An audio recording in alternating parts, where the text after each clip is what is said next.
রাধে রাধে বন্ধুরা, সবাইকে জানাই শুভ বিকেল। আপনাদের এই চ্যানেলে সবাইকে স্বাগতম। আজ অনেক দিন পর আমাদের বাড়িতে দুজন অতিথি এসেছে। ওদের জন্যই আজ পঞ্চামৃত স্নানের ব্যবস্থা করেছি। কিভাবে ওদেরকে সেবা দিলাম সে সবই আপনাদেরকে দেখাবো। তার আগে স্নানের পাত্রটিতে চন্দন দিয়ে স্বস্তিক চিহ্ন এঁকে নিলাম, আর তার উপরে একটা তুলসী পাতা রেখে দিলাম।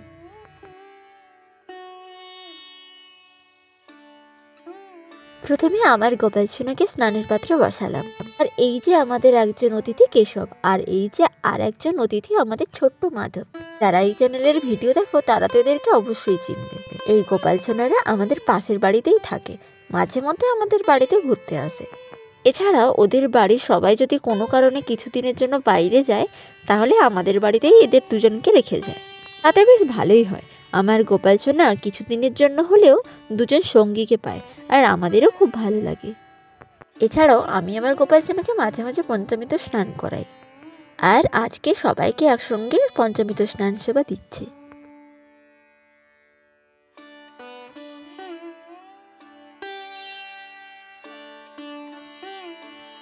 পঞ্চামৃত স্নান করানোর পর আবার জল দিয়ে স্নান করাবো, তাই তুলসী পাতা আর ফুল দিয়ে দিলাম।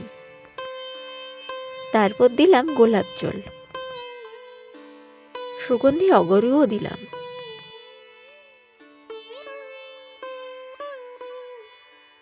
আর দিলাম চন্দন জল।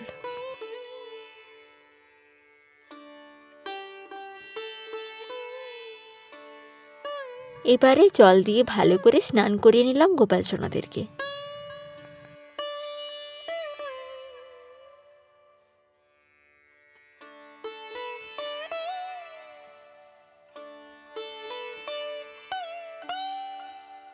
তারপর এক এক করে সবার ভালো করে গা হাত পা মুছিয়ে দিলাম। পঞ্চামৃত দিয়ে স্নান করানোর পর গা মোছানোর সময় ভালো করে দেখে নিতে হবে মধু আর ঘিয়ের চটচটে ভাবটা যেন না থেকে যায়। আর এখন ওদের বসার জন্য আমি আসন করে নিচ্ছি। তারপর গোপাল সোনাদেরকে নতুন জামা পরিয়ে ওদের আসনে বসিয়ে দিলাম। এখন হাতে তুলসী পাতা, পায়ে ফুল আর চন্দনের টিকা লাগিয়ে সঙ্গে সুগন্ধি তেল মাখিয়ে ওদের সাজিয়ে বসিয়ে দিলাম। আর ওদের প্রিয় ময়ূর পালকটাও ওদের কাছে রেখে দিলাম।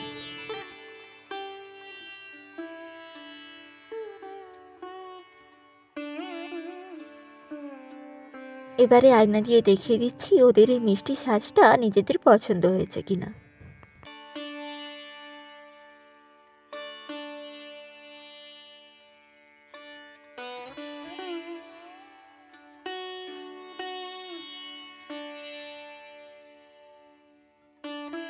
এখন ওদের ভোগগুলো ওদের সামনে সাজিয়ে দিচ্ছি।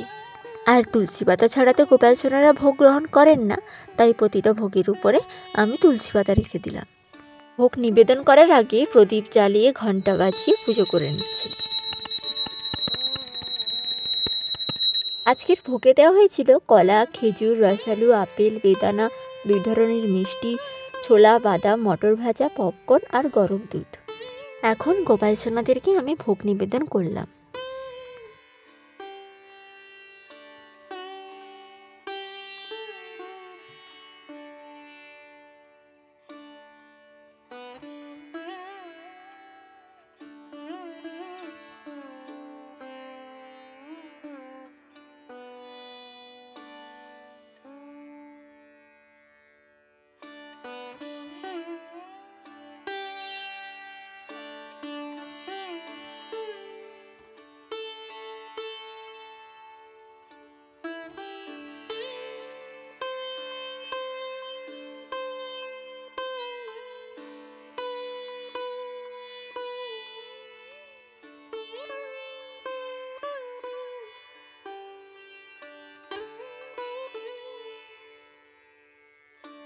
স্নান, সাজসজ্জা, ভোজন সবই শেষ। এখন আমার গোপাল সোনারা খেলা করবে, তাই ওদের বাঁশিটা ওদের হাতে দিয়ে দিয়েছি। আজকের ভিডিওটি এই পর্যন্তই। দেখা হচ্ছে পরের ভিডিওতে। ভিডিওটি ভালো লাগলে লাইক, কমেন্ট, শেয়ার করতে ভুলবেন না। ধন্যবাদ।